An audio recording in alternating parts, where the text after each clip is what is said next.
Subdit Cybercrime Direktorat Reserse Kriminal Khusus Polda Metro Jaya akhirnya mengabulkan penangguhan penahanan atas nama Febrianto Sekjen The Jackmania yang telah ditahan hampir 1 bulan di rutan Mapolda Metro Jaya. Meskipun penangguhan penahanan dikabulkan, namun perkara penyebaran fitnah di media sosial atau penghasutan yang dilakukan oleh Sekjen The Jackmania tersebut tetap berlanjut di kepolisian.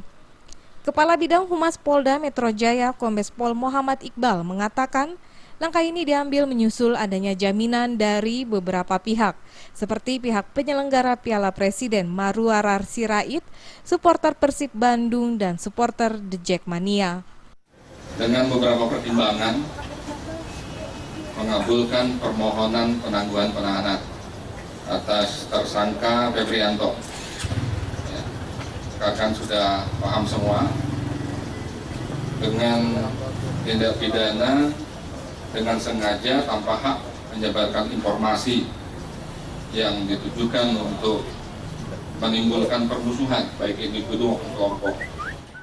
Saya pikir apa yang dilakukan oleh kepolisian Polda DKI hari ini luar biasa. Harusnya ini menjadi momentum ya, momentum. Bayangin, Sekjen Jackmania ditahan 1 bulan karena ada tindakan seperti tadi.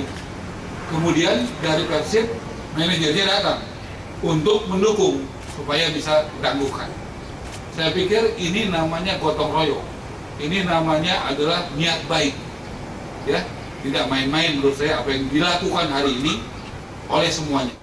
Sebelumnya, Sekjen The Jackmania Febrianto ditangkap dan ditahan pihak kepolisian daerah Metro Jaya, khususnya Subdit Cybercrime di Reskrimsus.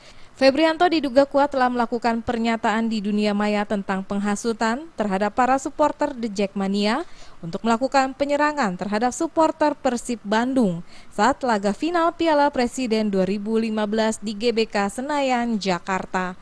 Dari Jakarta, Zikri Amin melaporkan.